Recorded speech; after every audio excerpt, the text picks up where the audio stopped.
कुठल्या ब्राह्मणाला अशी शिक्षा वेदमंत्राने अभिषिक्त झालेल्या नृपतीने दिली?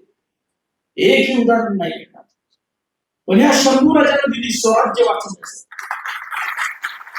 आणि म्हणूनच संभाजी महाराजांची बदनामीची केंद्र चालवली जातात, कारण ब्रह्महत्याच्या पातकाला प्रायश्चित्त नाही असं मनुस्मृती सांगते, असं सगळ्या स्मृती सांगते. आणि या राजाने रायगडाच्या सिंहासनावर बसून हा आदेश दिला, तिची अंमलबजावणी केली. नाहीतर राजे अनेक होऊन गेले प्राचीन काळापासून. बदनामी फक्त शंभू राजांची का? आणि ते गेल्यानंतर 200 वर्षांनी सुद्धा त्या संभाजी महाराजांच्या बदनामीची केंद्र का चालवली जातात? गडकऱ्यांचं राज संन्यास नाटक तुम्ही वाचू शकणार नाही. आज शब्दांचा फुलोरा प्रचंड आहे.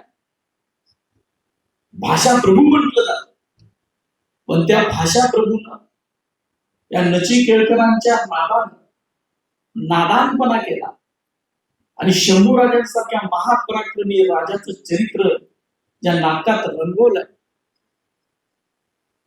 आणि त्याच्यापेक्षा पुढचे नादान की त्या भाषेच्या फुलावर आपण भाळलो आणि त्या नाटकाला एकेकाळी महाराष्ट्राने डोक्यावर घेतलेलं. ती डोक्यावर घ्यायची तर यंत्रणा आहे. जे बदनामीकारक असतं त्याच्यावर तुम्ही विचाराचा मुकाबला विचाराने करा असं सांगितलं जातं. आता ते कोणतं कामरा वगैरे काय करायचं, त्याच्या विचाराचा मुकाबला विचारानं होतोय का?